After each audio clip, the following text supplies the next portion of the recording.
Aunt Jennifer's tigers एक कोशिश है दिखाने की कि शादी के अंदर औरतों पर होने वाले ऑपरेशन को कैसे नॉर्मलाइज कर दिया गया था उन दिनों। एड्रियन रिच ने आंट जेनिफर की कहानी के जरिए औरतों को उस जनरेशनल ट्रॉमा और ऑपरेशन से आज़ाद करने की कोशिश की।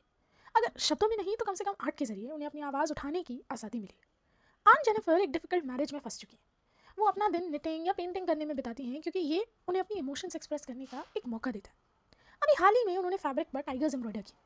ये टाइगर्स उनकी पर्सनैलिटी से बिल्कुल अलग है। आंट जेनिफर डरपोक, टिमिड और वीक हैं, जबकि टाइगर्स ब्रेव, करेजियस और फियरलेस है।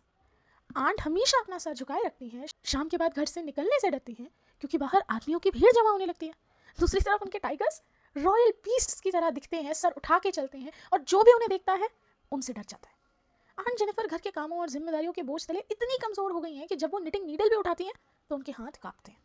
जब से उन्होंने शादी की रिंग पहनी है तब से उनके पास एक दिन भी अपने लिए नहीं रहा।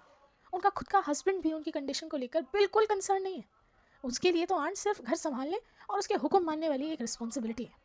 उनकी शादी में प्यार और कंपैशन बिल्कुल नहीं है। जब आंट मर भी जाएंगी ना तब भी उन्हें सुकून नहीं मिलेगा क्योंकि उनकी वेडिंग रिंग उनके हाथ में ही रहेगी, एक सिंबल की तरह जो उनकी दुख भरी शादी और उसके दर्दनाक यादों को हमेशा याद दिलाएगा।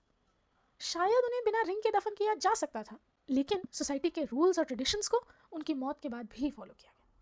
आंट जिंदा रहते हुए अपनी असली फीलिंग्स एक्सप्रेस नहीं कर पाई, लेकिन उनकी आर्ट जो टाइगर्स की फॉर्म में है उनके इमोशंस का असली रूप थी। ये टाइगर्स उनसे ज़्यादा स्ट्रॉन्ग और पावरफुल है, जो ना कभी डरे, ना कभी शर्माए और ना ही कभी किसी से दबकर जिए।